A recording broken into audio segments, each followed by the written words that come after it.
The air in Ouagadougou hung heavy with the weight of unspoken tensions.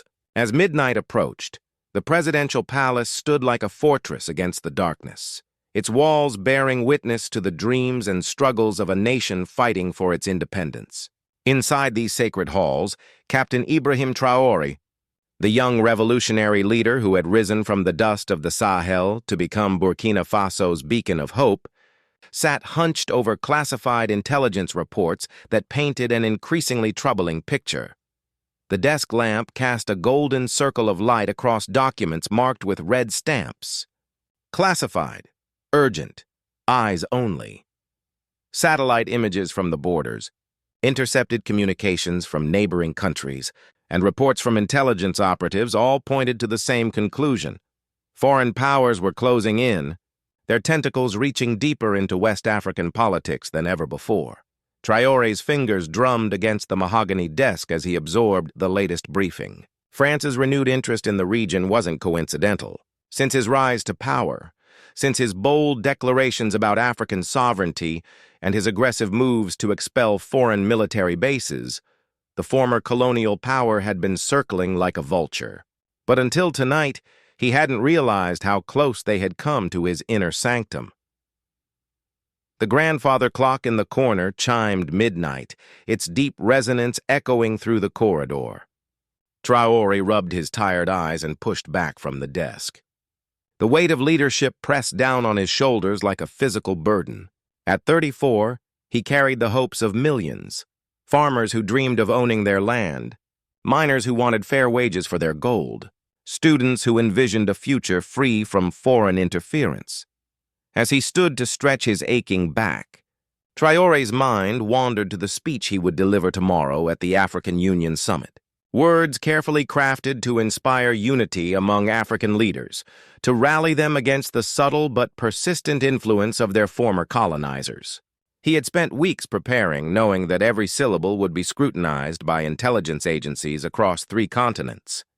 The hallway outside his office was dimly lit, emergency lighting casting long shadows on the walls adorned with portraits of African heroes: Patrice Lumumba, Thomas Sankara, Kwame Nkrumah. Their eyes seemed to follow him as he made his way toward his private quarters, a nightly ritual that had become as sacred as prayer. But tonight felt different. The silence was too complete, too perfect. In a building that housed dozens of security personnel, administrative staff, and government officials, the absence of sound was unsettling. Even the usual hum of air conditioning systems seemed muted, as if the building itself was holding its breath. "Mr. President?"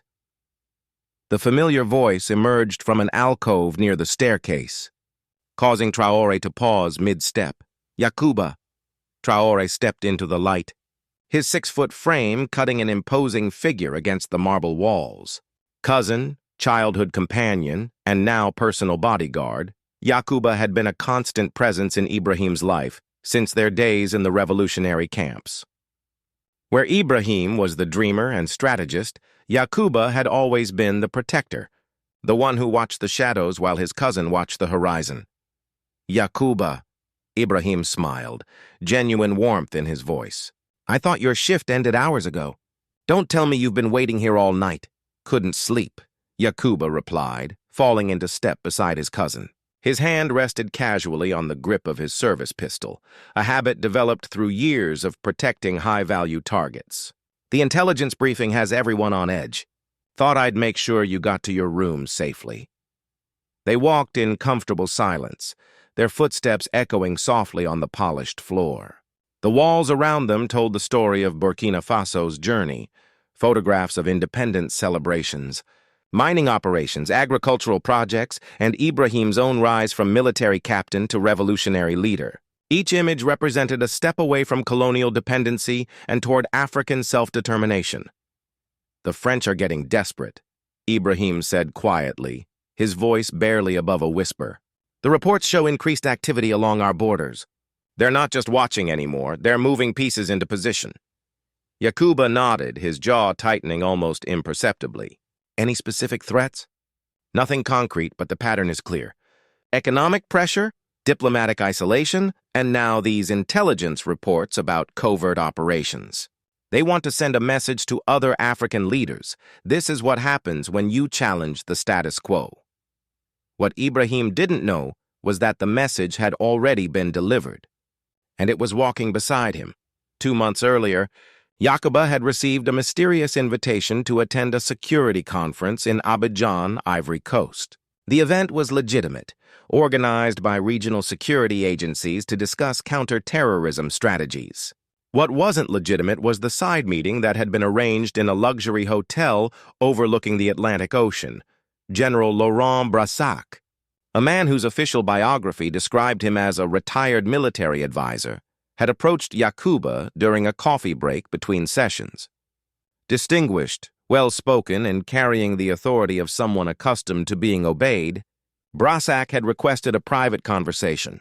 "Mr. Traoré," Brassac had said, using Yakuba's surname with deliberate familiarity, "your cousin is leading Burkina Faso down a dangerous path. His anti-French rhetoric, his expulsion of our military advisors, his partnerships with Russia and China, these actions have consequences." The meeting had taken place in a penthouse suite, floor-to-ceiling windows offering a panoramic view of the city. Brassac had poured expensive cognac into crystal glasses while explaining, with chilling politeness, that Ibrahim's continued leadership posed a threat to regional stability. "We're not asking you to be disloyal," Brassac had said, handing Yakuba a glass. "We're asking you to be practical. Your cousin's policies will eventually lead to chaos, economic collapse, social unrest, possibly civil war. We can prevent that, but we need your help." The help they requested was simple in concept, but devastating in execution. Eliminate Ibrahim Traoré. The carrot was substantial, a Swiss bank account with enough money to ensure comfortable living for generations. The stick was even more compelling. A live video feed showing Yakuba's younger sister, Aicha, bound and blindfolded in what appeared to be a basement somewhere in Abidjan. "She's safe for now," Brassac had explained with the casual tone of someone discussing the weather. "Her continued well-being depends entirely on your cooperation. Refuse our request, and she disappears forever. Accept it, and she goes free with enough money to start a new life anywhere in the world." For Yakuba, the choice had been no choice at all. Now walking through the presidential palace beside the cousin he was supposed to kill, Yakuba felt the weight of the silenced pistol pressing against his ribs. Custom-made, untraceable, loaded with hollow-point bullets designed to kill quickly and quietly. The weapon had been delivered to his apartment 3 days earlier, along with detailed floor plans of the palace and a schedule showing when the security cameras would be offline for routine maintenance. Tonight, between midnight and 12:15 a.m., Corridor 3B, outside the president's bedroom. 1 shot to the head, then exit through the service elevator to a waiting vehicle. Simple, clean, professional. But as they approached the fateful corridor, Yakuba found himself remembering their childhood in the small village of Gorsi. Ibrahim, always smaller and more fragile, had been an easy target for bullies. Yakuba had appointed himself protector, fighting battles that weren't his own, and taking beatings that should have been Ibrahim's. When Ibrahim's father died in a mining accident, it was Yakuba's family who had taken him in. When Ibrahim decided to join the military academy, Yakuba had followed. When Ibrahim formed his revolutionary movement, Yakuba had been among the first to pledge loyalty. Blood was supposed to be thicker than water, but what about blood versus blood? His sister's life against his cousin's. How could any man make such a choice? They reached the door to Ibrahim's private quarters. The corridor was empty, exactly as promised. The security cameras showed only static, their feeds disabled by a palace technician who had also been compromised by French intelligence. This was the moment, the last few seconds before everything changed forever. Ibrahim turned to face his cousin, fatigue evident in his eyes. "Thank you for the escort, brother. Get some sleep. Tomorrow will be another long day." Yakuba's hand moved toward his jacket. His fingers found the grip of the pistol. His training took over. Smooth, practiced movements honed through years of military service. Draw, aim, fire.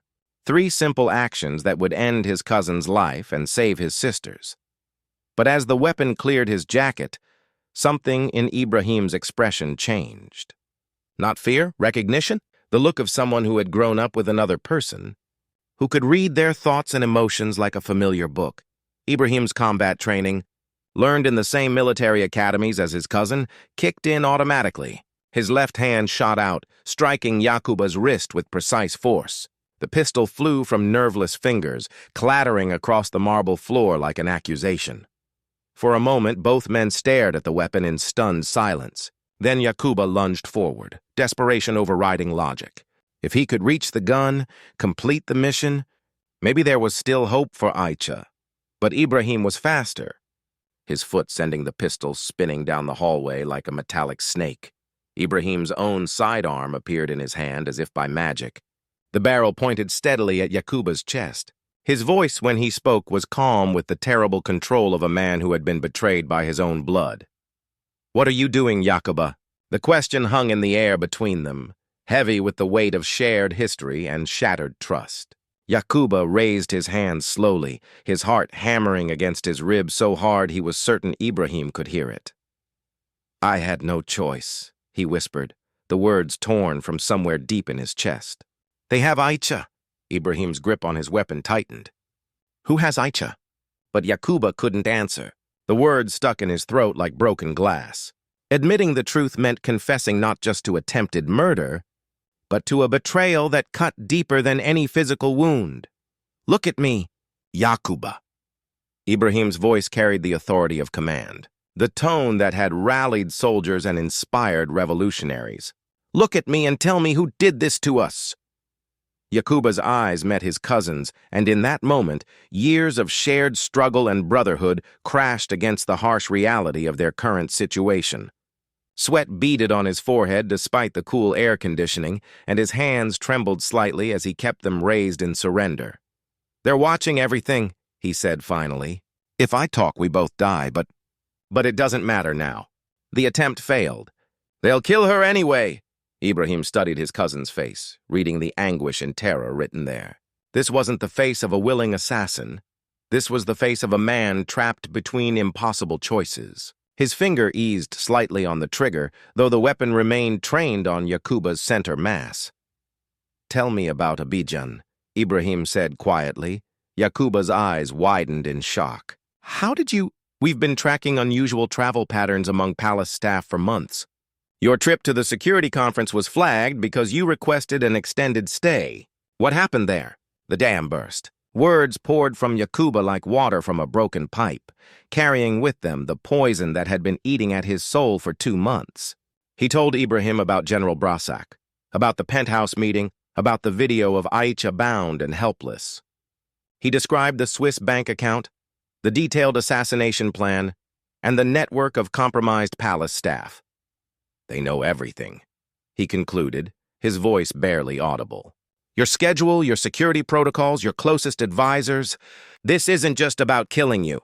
It's about demonstrating that no African leader is safe from their reach." Ibrahim lowered his weapon slowly, his mind racing through the implications. If Yakuba was telling the truth, then the assassination attempt was just the opening move in a larger game. The French weren't just trying to eliminate a troublesome leader. They were sending a message to the entire continent. "How many others?" he asked. "At least 3 that I know of, maybe more." Yakuba's voice grew stronger as he continued his confession. "There's someone in your kitchen staff, I don't know who. Someone in the communications office who's been copying your messages, and—" He hesitated. "One of your regular drivers." The revelation hit Ibrahim like a physical blow. His security apparatus, built carefully over years of careful vetting and personal relationships, had been penetrated at multiple levels. The people he trusted with his meals, his communications, and his daily transportation had all been turned against him. "Which driver?" he demanded. "Musa Traore, another cousin, another family member weaponized against him." Ibrahim felt something cold and hard settle in his stomach as the full scope of the French operation became clear. This wasn't just political assassination. It was psychological warfare designed to destroy his faith in human relationships. He reached for his secure communication device, a military-grade satellite phone encrypted with technology provided by Chinese allies. Within seconds, armed guards appeared at both ends of the corridor, their movements precise and coordinated. "Take him to the detention center," Ibrahim ordered, gesturing toward Yakuba. "Full security protocols, but no interrogation without my direct approval." As the guards moved to comply, Yakuba looked back over his shoulder.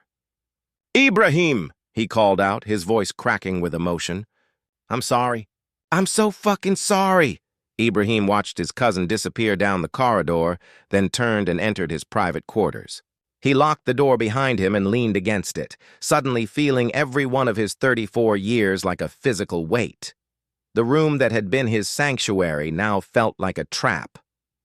French intelligence had detailed floor plans of this space, knew his routines, understood his vulnerabilities.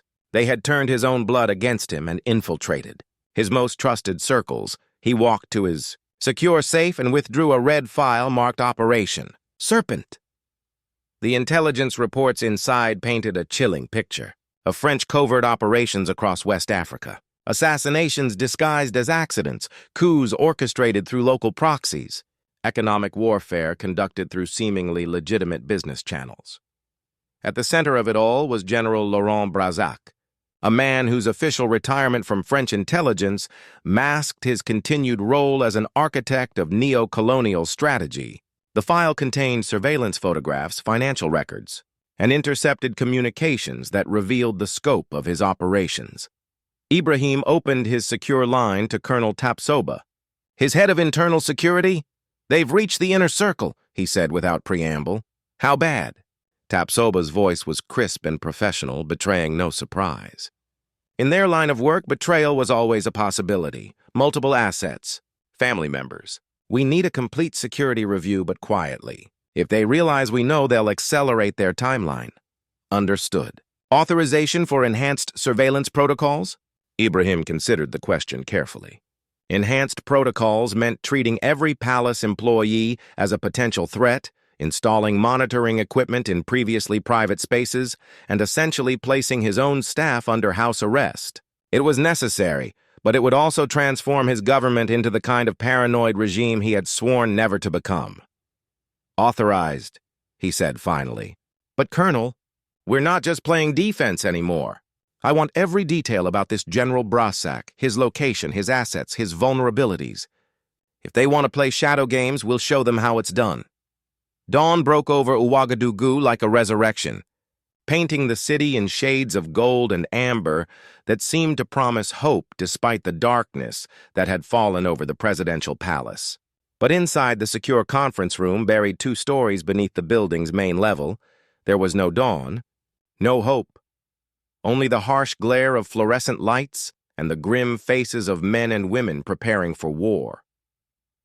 Ibrahim Traoré stood at the head of a polished table surrounded by his most trusted advisors, though the events of the previous night had poisoned even that word.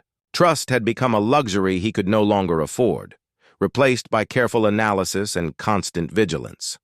"Status report," he commanded, his voice carrying none of its usual warmth. Colonel Tapsoba consulted his tablet, swiping through classified updates that had been compiled throughout the night. "We've identified and detained 17 individuals with suspicious activity patterns. Surveillance equipment has been installed in all common areas, and background checks are being run on every employee hired in the last 2 years. "The communications office?" asked Madame Ouedraogo, the foreign affairs advisor whose own loyalty was now subject to question. "Locked down. All outgoing communications are being routed through secondary encryption and monitored in real time. If there's another mole in that department, they won't be able to send so much as a grocery list without us knowing about it." Lieutenant Kabor, head of palace security, cleared his throat. "Mr. President, we've also made progress on the external threat assessment. Our contacts in Ivory Coast have confirmed unusual French military activity around Abidjan. Private security contractors, increased diplomatic traffic, and what appears to be a command center established in a villa outside the city." Ibrahim nodded grimly. The puzzle pieces were falling into place, revealing a picture of coordinated aggression that stretched far beyond a single assassination attempt. This was regime change, planned and executed with the same methodical precision that had toppled governments across Africa for decades. Options? He asked. We could go public, suggested Madame Ouedraogo. Expose the plot, release the evidence, turn this into a diplomatic crisis for France. International opinion would accomplish nothing, Ibrahim interrupted. Public revelations would only force them to accelerate their timeline. They'd claim the evidence was fabricated, paint us as paranoid authoritarians, and continue their operations through other channels. Military response, asked Colonel Tapsoba. Against a NATO power? That would give them exactly the justification they need to intervene directly. Ibrahim began pacing the length of the conference room, his mind working through scenarios and contingencies. No, we need something more surgical. Something that turns their own tactics against them.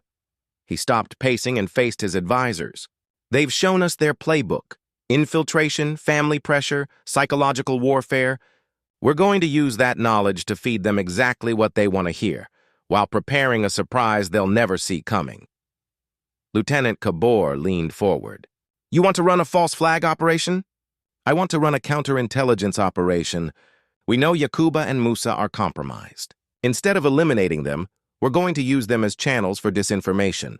Let them report back to their handlers. But the information they provide will be carefully crafted to mislead and manipulate. The room fell silent as the implications sank in. Running double agents was dangerous enough when dealing with foreign intelligence services. Running them against family members who had already demonstrated their willingness to commit murder raised the stakes to potentially catastrophic levels. Sir, Colonel Tapsoba said carefully, if this goes wrong, if they realize what we're doing, then we'll be no worse off than we are now, Ibrahim replied.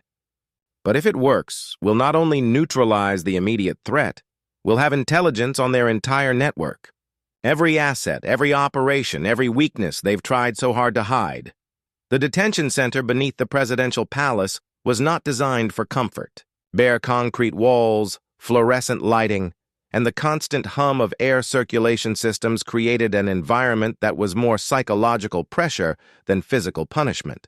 In separate cells, Yakuba and Musa Traore sat with their own thoughts and fears, unaware that their fates were being decided in conference rooms above their heads. Yakuba had not slept. Every time he closed his eyes, he saw Aicha's terrified face on that video screen, heard Brasak's cultured voice explaining the consequences of failure. By now, they would know that the assassination attempt had failed. His sister was probably already dead, killed as casually as one might swat a fly.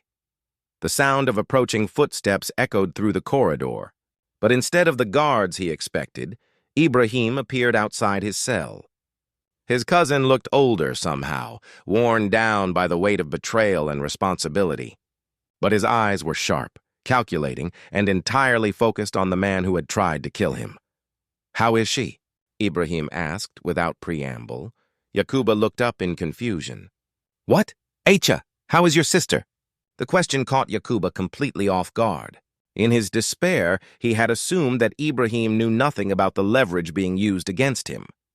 But the calm, almost clinical way his cousin asked the question suggested otherwise. "You know about—" "I know they have her. I know they've been using her as leverage to force your cooperation. What I don't know is her current status, and neither do you." Ibrahim pulled a chair to the cell door and sat down, creating an oddly intimate conversation despite the metal bars between them. "Here's what I believe happened. After your assassination attempt failed, they decided Aicha had served her purpose. But instead of killing her immediately, they're keeping her alive as continued leverage. Not just against you, but as a warning to other potential assets." Yakuba's hands gripped the edge of his cot. "You're saying she might still be alive? I'm saying we have mutual interests. You want your sister safe. I want my country safe. Those goals aren't necessarily incompatible."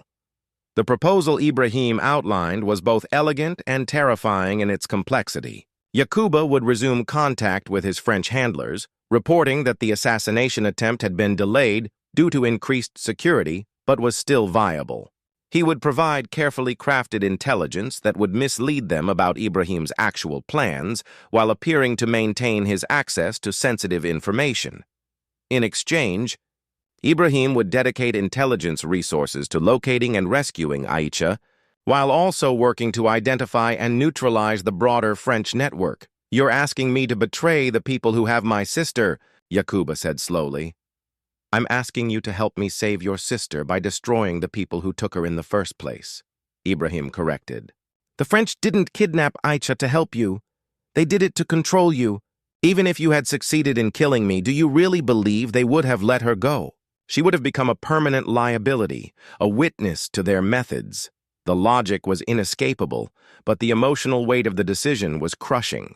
Yacouba had spent 2 months convinced that his sister's life depended on his willingness to murder his cousin. Now that same cousin was offering the only real hope of getting her back alive. What about Musa? He asked. Musa will receive the same offer. Help us and we help him. Refuse, and he faces trial for treason. Ibrahim stood up, his business-like demeanor softening slightly. Yacouba, I know you never wanted this. I know they forced your hand. But we can't change what's already happened. We can only decide what happens next. 3 hours later, a similar conversation was taking place in Musa's cell. The driver's situation was somewhat different.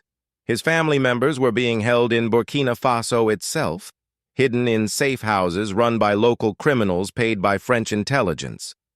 But the fundamental dynamic was the same: cooperation in exchange for protection.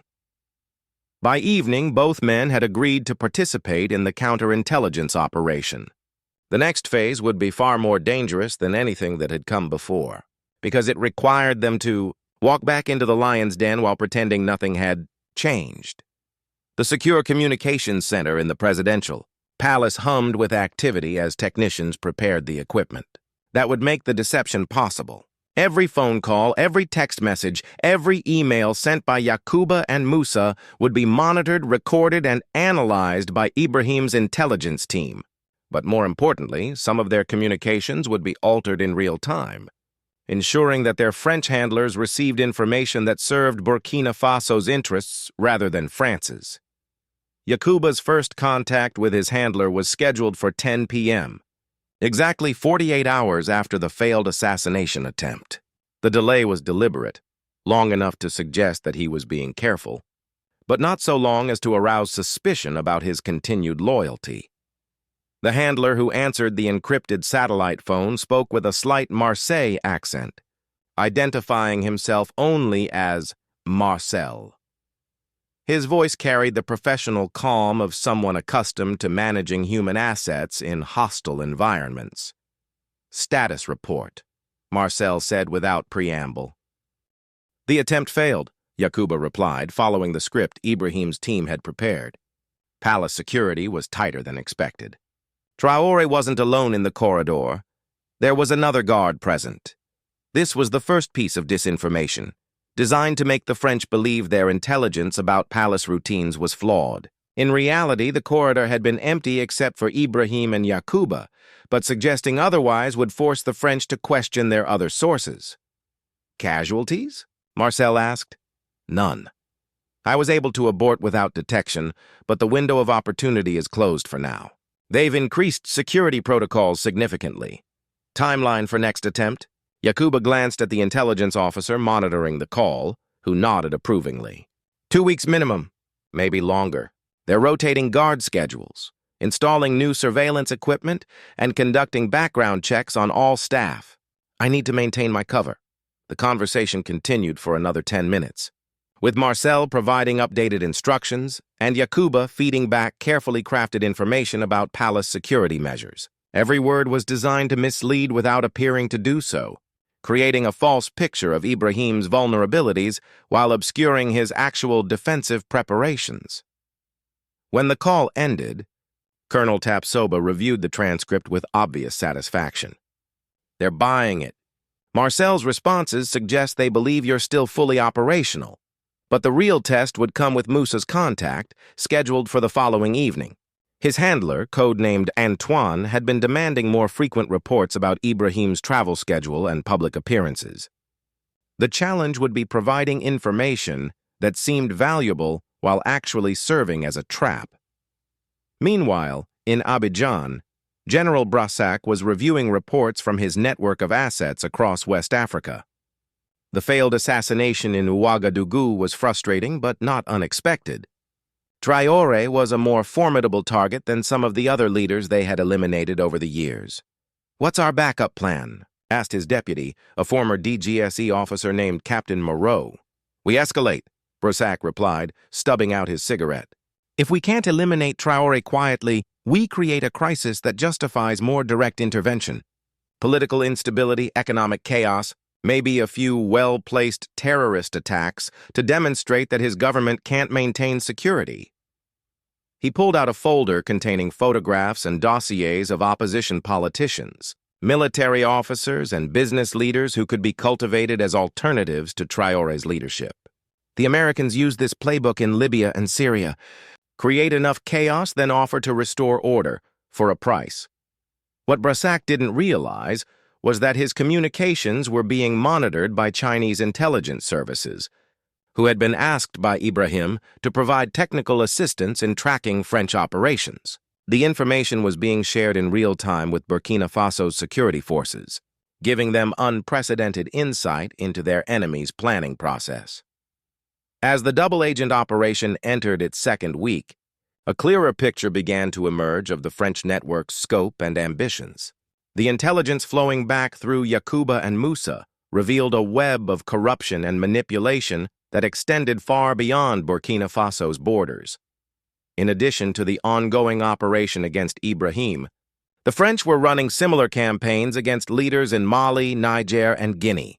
Each operation was tailored to local conditions: military coups in countries with strong armed forces, economic warfare in nations dependent on natural resource exports, and character assassination campaigns against leaders who had built their legitimacy on personal charisma. The revelation that struck Ibrahim most powerfully was the discovery that his own rise to power had been monitored and analyzed by French intelligence from the very beginning. They had detailed psychological profiles, assessments of his strengths and weaknesses, and contingency plans for dealing with various scenarios of his political evolution. "They've been planning this for years," he said to Colonel Tapsoba as they reviewed the latest intelligence summary. "Every speech I've given, every policy I've implemented, every relationship I've built, they've been studying it all, looking for ways to turn it against me." The intelligence also revealed the location of the command center in Abidjan, a luxury villa in the Cocody district that served as General Brissac's headquarters. Chinese satellite imagery showed the property's layout, security arrangements, and communication arrays. More importantly, it revealed the presence of several vehicles that matched descriptions provided by kidnapping victims who had been released after paying ransom to what they thought were criminal gangs. "We think that's where they're holding the family members," Colonel Tapsoba said, pointing to a building at the rear of the compound. "Aicha, Musa's relatives, and probably hostages from other operations." Ibrahim studied the images carefully, his military training automatically assessing approach routes, defensive positions, and extraction possibilities. "Can we get them out?" "Not through conventional means. The villa is in a heavily populated area, surrounded by diplomatic residences and international businesses. Any direct military action would be seen as an invasion of Ivory Coast sovereignty. Then we get creative. The plan Ibrahim proposed was audacious in its simplicity. Instead of launching a rescue mission, they would manipulate the French into moving the hostages to a location of Burkina Faso's choosing. This would be accomplished through a carefully orchestrated deception that would make Brissac believe his Abidjan command center had been compromised. The deception began with Yacouba's next contact with Marcel. Following his script, he reported that Ibrahim was planning a state visit to Ghana, with a possible stop in Ivory Coast to meet with President Ouattara about regional security cooperation. "He's concerned about terrorist infiltration from Mali," Yacouba explained. "The visit is classified, but he'll be traveling with minimal security to avoid drawing attention. It could be an opportunity." The bait was irresistible, a chance to eliminate Ibrahim on foreign soil, where the assassination could be blamed on local criminals or terrorist groups. Within hours, Marcel was providing detailed instructions for surveillance and preparation, including requests for information about Ibrahim's planned route and accommodation. But the real trap was more subtle. Mixed in with the accurate information about Ibrahim's fictional travel plans was intelligence suggesting that Burkina Faso had penetrated French communications and was tracking their operations. The suggestion was subtle enough to seem like accidental revelation rather than deliberate warning, but clear enough to make Brassac question the security of his current arrangements. The psychological pressure was applied gradually over several days, with multiple agents reporting similar security concerns through different channels.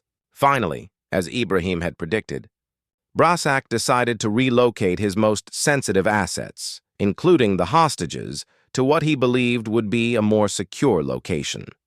The location he chose was a remote mining facility in northern Ivory Coast, near the border with Burkina Faso.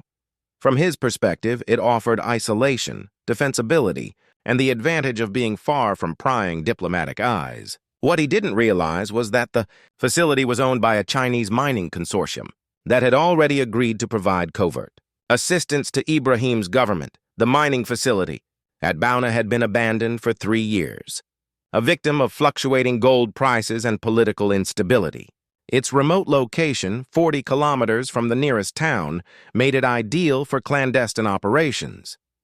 The French team that arrived to secure the facility found exactly what they expected: empty buildings, rusted equipment, and absolute privacy. What they didn't find were the Chinese technical advisors who had spent the previous week installing surveillance equipment and establishing secure communication links with Burkina Faso intelligence.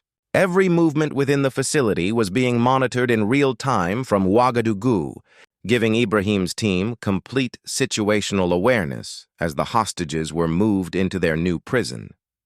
Icha Traore was among the first to arrive, her 2 months of captivity evident in her hollow eyes and frightened demeanor. She was placed in a converted office building, along with Musa's elderly parents and several other individuals whose only crime had been sharing DNA with people who had opposed French interests. The rescue operation began at 3 a.m. on a moonless night, with 2 teams approaching the facility from different directions. The first team, composed of Burkina Faso Special Forces trained by Russian advisors, would secure the perimeter and neutralize external security. The second team, led personally by Colonel Tapsoba, would extract the hostages while capturing as many French operatives as possible. The attack was swift and precise. The French security team, despite their professional training, had not expected to face military-grade opposition. They had prepared for local bandits or police intervention, not special forces equipped with night vision, suppressed weapons, and detailed intelligence about the facility's layout. Within 20 minutes, the compound was secured. The hostages were found exactly where the surveillance had indicated, guarded by 2 men who surrendered without resistance when faced with overwhelming firepower. More importantly, the facility's command center yielded a treasure trove of intelligence: computers, communication equipment, and paper files that documented years of French covert operations across West Africa. General Brassac himself was not present, having remained in Abidjan to coordinate what he thought was preparation for Ibrahim's assassination. But his deputy, Captain Moreau, was captured along with detailed plans for destabilizing governments in 6 different countries. The extraction was completed before dawn, with the hostages and captured intelligence being transported across the border in vehicles provided by sympathetic mining crews. By the time Ivorian authorities became aware of the incident, everyone involved was safely in Burkina Faso territory. Aicha's reunion with Yakuba took place in a secure medical facility, where she was receiving treatment for malnutrition and psychological trauma.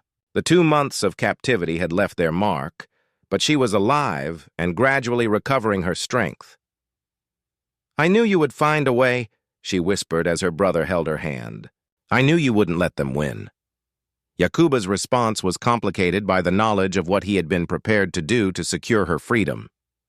The fact that she had been rescued through cooperation rather than betrayal didn't entirely absolve him of his intentions, but it offered a path toward redemption that he hadn't dared to hope for.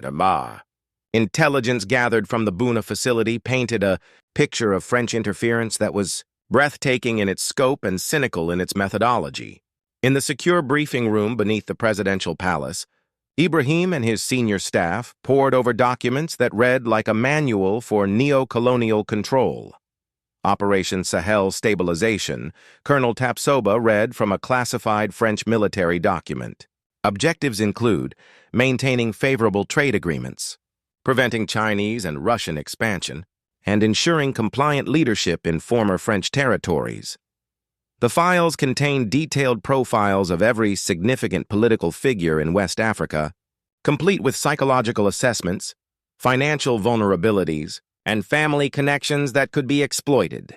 Ibrahim found his own file particularly disturbing, a 40-page analysis that traced his evolution from idealistic military officer to revolutionary leader, with specific recommendations for neutralizing his influence. "They've been gaming this out for years," Madame Ouedraogo observed, holding up a document titled Post-Traoré Scenarios. "Look at this. They have detailed plans for at least 6 different replacement governments, depending on how they manage to remove you from power." The most chilling discovery was a communication log showing coordination between French intelligence and what appeared to be terrorist groups operating in the Sahel region. The terrorists were being provided with weapons, funding, and intelligence, not to overthrow governments directly, but to create enough instability to justify French military intervention. "They're manufacturing the very crises they claim to be solving," Ibrahim said, his voice heavy with disgust. "Every terrorist attack that justifies French troops on African soil, every economic crisis that requires IMF intervention, how much of it has been orchestrated?" Captain Moreau, the captured French operative, had been surprisingly cooperative during his interrogation. Perhaps recognizing that his career in intelligence was over regardless, he had provided details about operations across the continent that painted French policy in the starkest possible terms. "Your country was always going to be a target," he had told Ibrahim during a recorded interview. "The moment you expelled our military advisors, you became a threat to the entire system, not just in Burkina Faso, but across Africa. Other leaders were watching you, getting ideas about independence that couldn't be allowed to spread." The interrogation had also revealed the extent of corruption within various African governments. Ministers, military officers, and business leaders across the region were receiving regular payments from French intelligence in exchange for information and influence. Some were unwitting assets, manipulated through business deals or personal relationships. Others were fully conscious collaborators, selling their country's interests for Swiss bank accounts. "We need to go public with this," Madame Ouedraogo argued. "The evidence is overwhelming. If we present this to the African Union, to the United Nations, they'll claim it's fabricated," Ibrahim interrupted. "Or they'll acknowledge some rogue elements while denying any systematic policy. We need something more concrete than documents. We need them caught in the act." The solution came from an unexpected source: General Brassac himself. Still unaware that his Buna operation had been completely compromised, Brassac was proceeding with plans for what he believed would be Ibrahim's assassination during the fictional state visit to Ghana. His communications, now being monitored through equipment captured at the mining facility, revealed a level of arrogance that bordered on stupidity. "The target will be eliminated during his return journey," Brassac told a contact in Paris during a call that was being recorded by Burkina Faso intelligence. "We have assets positioned along the route, and the Ghanaian government has been informed that their cooperation is expected. The official story will be an unfortunate attack by Islamist terrorists." The call confirmed what Ibrahim had long suspected, that French influence extended far beyond former colonies like Burkina Faso. Even supposedly independent nations like Ghana were being pressured to facilitate French operations against their neighbors. But Brassac's next call was even more revealing. Speaking to someone identified only as director, he outlined plans for the post-assassination period that included military intervention, installation of a puppet government, and the systematic elimination of Ibrahim's political allies. "The revolution dies with Traore," Brassac said with casual confidence. "Once he's gone, we'll have 6 months of chaos while various factions fight for control. Then we introduce our candidate. Colonel Damiba has already agreed to cooperate in exchange for our support." The mention of Colonel Paul-Henri Damiba, a respected military officer who had previously served with distinction in international peacekeeping operations, was particularly shocking. If the French had succeeded in corrupting even him, their penetration of Burkina Faso's institutions was far deeper than anyone had realized. Ibrahim made a decision that would have seemed impossible just weeks earlier. Instead of simply defending against French aggression, he would launch a preemptive strike designed to expose their operations to the entire world. "We're going to give them exactly what they want," he told his assembled advisors. "I'm going to Ghana as planned. But instead of being assassinated, I'm going to survive an attack that the whole world will witness." The plan was audacious in its complexity. Ibrahim would indeed travel to Ghana, but his security arrangements would be far more extensive than the French realized. At the same time, a decoy convoy would take a different route, drawing the attackers into a carefully prepared ambush where they would be captured alive.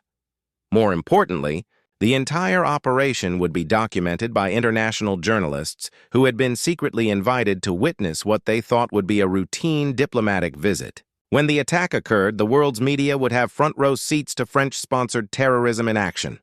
"The risk is enormous," Colonel Tapsoba warned. "If anything goes wrong, if they succeed despite our preparations, then I'll die knowing that the truth will still come out," Ibrahim replied. "The evidence we've gathered will be released automatically if I'm killed. Either way, their system of control ends." The state visit to Ghana began exactly as choreographed, with Ibrahim arriving in Accra to the kind of ceremonial welcome that marked important diplomatic occasions. Ghanaian President Akufo-Addo, who had been briefed on the real purpose of the visit through secure channels, played his role perfectly, hosting meetings and photo opportunities while ensuring that selected journalists had access to document the proceedings. What the public saw was a routine diplomatic exchange focused on regional cooperation and economic development. What they didn't see was the extensive security operation running parallel to the official schedule, with Burkina Faso special forces, Ghanaian military units, and even a small team of Chinese advisors coordinating to ensure Ibrahim's safety. The French attack came exactly as predicted, targeting what they believed was Ibrahim's convoy as it traveled between Accra and the border town of Paga. The attackers, a mixture of local mercenaries and foreign operatives, struck with professional precision, blocking the road with disabled vehicles, then opening fire with automatic weapons and rocket-propelled grenades.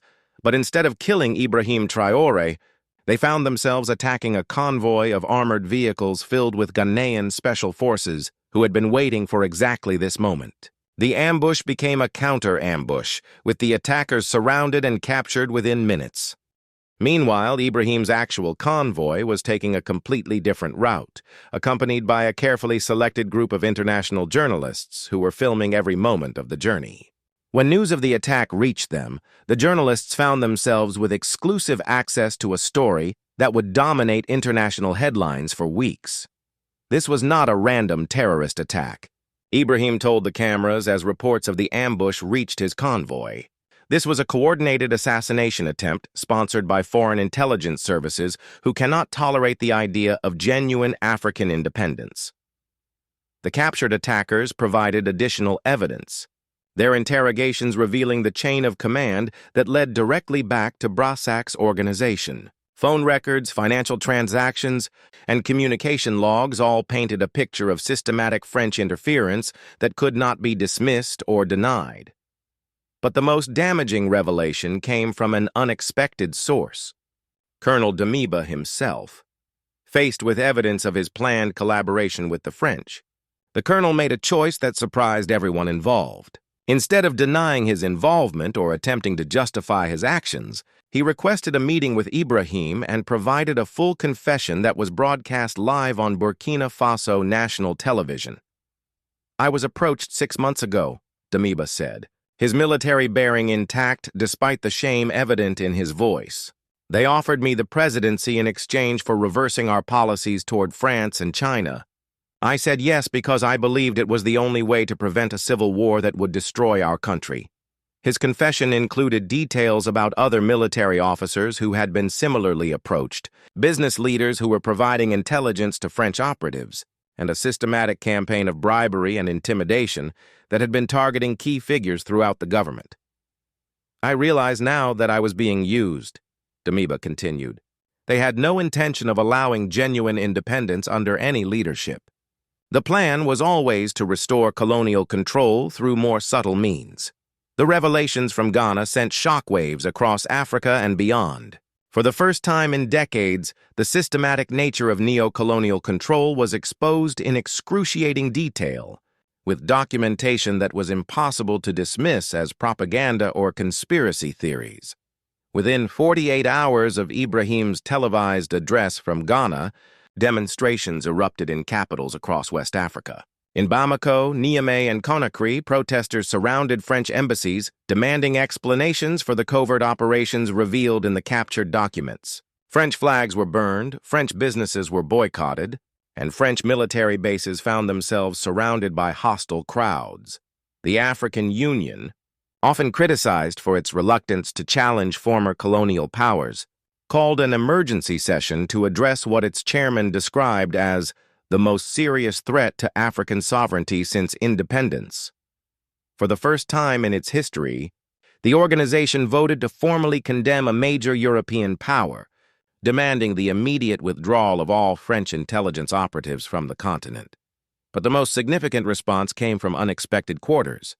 President Macky Sall of Senegal, long considered one of France's most reliable allies in West Africa, delivered a speech that marked a fundamental shift in the region's political landscape. The evidence presented by our brother President Traoré cannot be ignored or dismissed, Sall declared to a joint session of the Senegalese parliament. If France has been systematically undermining African governments while claiming to support our development, then we must reassess our entire relationship with our former colonial power. Similar statements followed from leaders across the continent, as the documentary evidence made it impossible to maintain the fiction of France as a benevolent partner in African development. Even leaders who had benefited from French support found themselves forced to distance themselves from policies that had suddenly become politically toxic. The economic implications were immediate and severe. The CFA franc, the currency used by 14 African countries and backed by the French Treasury, came under unprecedented pressure as governments began seriously discussing monetary independence for the first time since the 1960s. French businesses operating across Africa found themselves facing boycotts, contract cancellations, and in some cases, nationalization of their assets. The uranium mines in Niger that powered French nuclear reactors, the cocoa plantations in Ivory Coast that supplied French chocolate manufacturers, the oil platforms in Gabon that filled French refineries, all suddenly became subjects of renegotiation or outright seizure. President Macron, facing the worst crisis in French-African relations since decolonization, attempted to contain the damage through a series of speeches that alternated between denial and damage control. France has always supported African development and independence, he declared in a televised address from the Élysée Palace. Any suggestion that we have systematically interfered in African affairs is both false and deeply offensive to the partnership we have built over decades. But his words rang hollow in the face of documented evidence, recorded conversations, and testimony from captured operatives. The French government found itself in the impossible position of denying operations that had been thoroughly documented and witnessed by international observers. As the immediate crisis subsided, Ibrahim found himself at the center of a continental transformation that extended far beyond the original goals of his revolution. What had begun as Burkina Faso's struggle for independence had evolved into a pan-African movement for genuine sovereignty.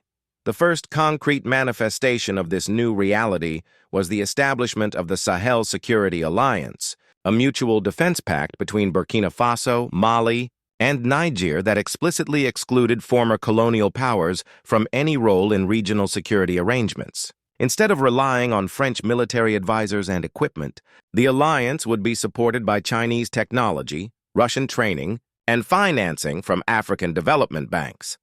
"We are not anti-Western," Ibrahim explained during the alliance's founding ceremony in Ouagadougou. "We are pro-African. We welcome partnerships with any nation that respects our sovereignty and treats us as equals. But the era of paternalistic colonialism, whether overt or covert, is ending. The alliance's first major initiative was the creation of an indigenous intelligence service designed to identify and counter foreign interference operations. Using technology and training provided by China and Russia, the service would monitor communications, track financial flows, and coordinate responses to threats that crossed national borders. But perhaps more significantly, the alliance began developing economic alternatives to the systems that had kept Africa dependent on former colonial powers. A new development bank, capitalized with Chinese investment and African mineral resources, would provide financing for infrastructure projects without the structural adjustment programs that had characterized World Bank lending. Regional currency integration, beginning with the 3 alliance members, would reduce dependence on the CFA franc and create monetary policy that served African rather than European interests. Agricultural cooperation would focus on food security and regional self-sufficiency rather than export crops for European markets. The transformation was not without its challenges. French intelligence, while severely compromised by the exposure of Operation Serpent, did not simply abandon decades of investment in African influence networks. New operations, more carefully concealed and often working through proxy organizations, began targeting key figures in the independence movement. Economic pressure increased as well, with French and European companies scaling back investments and trade relationships in retaliation for the continent's growing independence. International credit ratings for African countries that had aligned themselves with Ibrahim's movement were systematically downgraded, making it more expensive to finance development projects, but the momentum for change had become unstoppable. Each new revelation about historical French interference, each economic threat designed to maintain dependency, only strengthened African resolve to chart an independent course. Amid the continental transformation, Ibrahim still faced the personal consequences of the betrayals that had nearly cost him his life. Yacouba and Moussa, despite their crucial role in exposing the French network, remained under a cloud of suspicion that would probably never fully lift. Yacouba's case was particularly complex. His sister's rescue had vindicated his cooperation with the counterintelligence operation, but it could not erase the fact that he had been prepared to commit murder to save her. The weapon he had drawn in that palace corridor represented a line crossed that could never be uncrossed. "I understand if you can never trust me again," Yacouba told his cousin during one of their regular meetings. "I understand if you need me to leave, to find another life somewhere else." Ibrahim's response reflected the complexity of leadership in a world where personal relationships intersected with national security. Trust is earned through actions, not words. You've begun the process of earning it back, but it will take time, maybe years.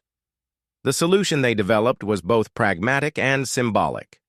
Yacouba would remain in government service, but in a new role that acknowledged both his skills and his compromised status. As head of the Counterintelligence Training Center, he would be responsible for educating the next generation of African intelligence officers about the methods and tactics used by foreign powers to recruit assets and manipulate local officials.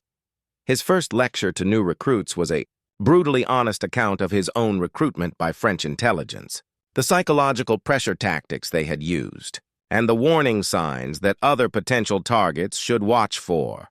"They don't approach you as an enemy," he explained to the young officers. "They approach you as a friend, as someone who understands your problems and wants to help solve them. The trap is constructed so carefully that you don't realize you're in it until it's too late to escape." Moussa's situation was somewhat easier to resolve. His cooperation had been more complete from the beginning, and his family's rescue had removed the leverage that had been used against him. He returned to his position as a presidential driver, but with enhanced security clearance and a new role as an advisor on personnel security. The broader question of how to handle other compromised officials proved more challenging. The intelligence gathered from the Bauna facility and subsequent investigations had identified dozens of individuals who had been providing information to French operatives. Some had been willing collaborators, others had been manipulated or coerced. and many fell into gray areas that defied easy classification. Ibrahim's approach emphasized rehabilitation over punishment, recognizing that a witch hunt would paralyze the government and play into France's hands. Individuals who demonstrated genuine remorse and provided full cooperation in mapping foreign influence networks were given opportunities to redeem themselves. Through public service, those who had been willing collaborators for financial gain faced more serious consequences, including criminal prosecution and forfeiture of assets purchased with foreign payments. But even in these cases, the emphasis was on deterring future collaboration rather than purely punitive measures. "We're building a new system," Ibrahim explained to critics who wanted harsher penalties. "That system has to be based on justice and redemption, not revenge. If we become as ruthless as our enemies, we'll have lost what we're fighting for." The exposure of Operation Serpent had implications that extended far beyond Africa, forcing a global reconsideration of post-colonial relationships and development policies. The United Nations Security Council, despite French attempts to limit discussion, devoted an emergency session to what its Secretary General described as systematic violations of member state sovereignty. The evidence presented by Ibrahim and his allies was overwhelming in its scope and detail. Financial records showing payments to African officials, communication logs documenting operational planning, and testimony from captured operatives painted a picture of interference that violated multiple international treaties and conventions. Russia and China, recognizing an opportunity to challenge Western hegemony, provided additional intelligence about French operations that their own services had detected but previously kept confidential. The result was a comprehensive exposure of neo-colonial methods that had operated in the shadows for decades. This is not about one country or one region, Chinese President Xi Jinping declared during the UN debate. This is about whether the international community will tolerate systematic violations of sovereignty disguised as development assistance and security cooperation. The American response was more complex, reflecting the contradictions of a country that had its own history of covert interference while positioning itself as a champion of democratic values. President Biden's administration found itself caught between loyalty to a NATO ally and the obvious moral imperative to condemn the exposed operations. The United States does not condone interference in the internal affairs of sovereign nations, Secretary of State Antony Blinken stated carefully. "We call on all parties to respect international law and resolve their differences through diplomatic dialogue."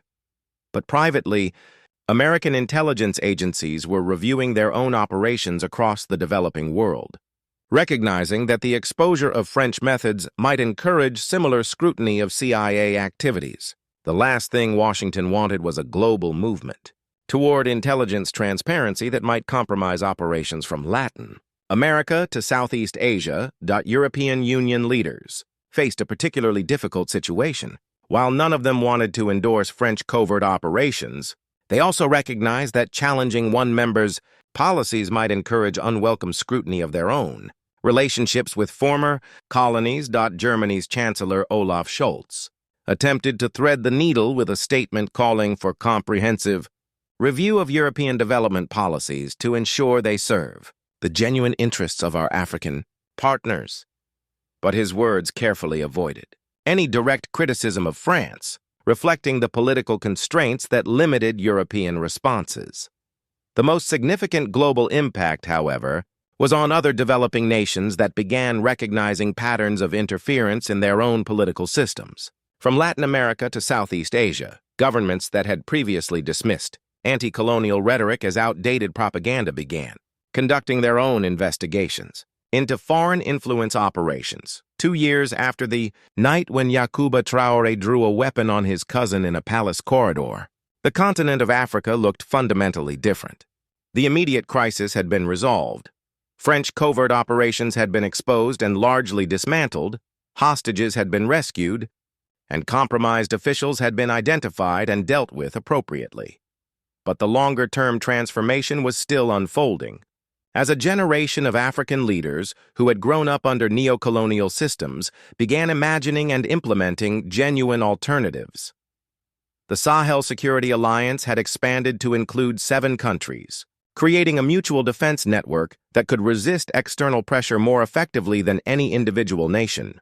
Their joint intelligence service had prevented 3 attempted coups, exposed 2 foreign-sponsored terrorist networks, and provided early warning about economic warfare campaigns targeting African currencies. More importantly, the alliance had begun demonstrating that African development was possible without Western oversight or control. Chinese-financed infrastructure projects were connecting previously isolated regions, creating new trade routes that reduced dependence on former colonial powers. Russian military advisors were training African forces in advanced tactics and equipment that made them capable of handling their own security challenges. The economic transformation was equally dramatic. The new African Development Bank had financed projects worth over $50 billion focusing on renewable energy, agricultural modernization, and technological infrastructure. Regional currency integration had reduced transaction costs and eliminated the monetary policy constraints that had limited economic growth under the CFA franc system. But perhaps the most significant change was psychological. The growing recognition among ordinary Africans that their continent could determine its own destiny without permission or assistance from former colonial powers. Ibrahim Traoré, now recognized as one of the continent's most influential leaders, reflected on the transformation during a quiet moment in his office. The same room where he had once studied intelligence reports about foreign interference now served as a coordination center for Pan-African initiatives that would have been unimaginable just a few years earlier. The photograph on his desk showed the graduating class of the Counterintelligence Training Center, with Yakuba standing proudly among the instructors who were preparing the next generation of African intelligence officers. It was a reminder that redemption was possible, that mistakes could be overcome through service to something larger than oneself. On the wall behind his desk hung a map of Africa, marked with pins showing the locations of development projects, security operations, and diplomatic initiatives that were reshaping the continent's relationship with the world. Each pin represented thousands of people whose lives were being transformed by the revolution that had begun with one man's refusal to accept the inevitability of foreign control. The revolution was far from complete. French intelligence had not abandoned its African ambitions, but had instead adapted to the new reality with more sophisticated and carefully concealed operations.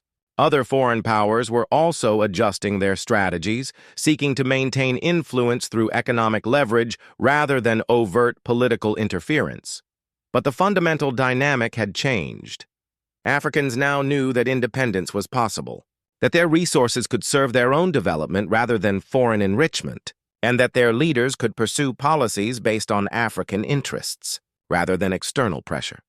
The young revolutionary who had once sat in military academies studying the tactics of liberation, movements now found himself implementing those same principles on a continental scale. The transformation was far from complete, but it was irreversible. As the sun set over Ouagadougou, casting long shadows across the city that had become a symbol of African Renaissance, Ibrahim Traoré prepared for another day of building the future that Thomas Sankara had dreamed of, that Marcus Garvey had envisioned, and that millions of Africans had been waiting for since the moment they first tasted independence. The shadow within had been exposed and defeated. Now came the harder task of building something better in its place, the end.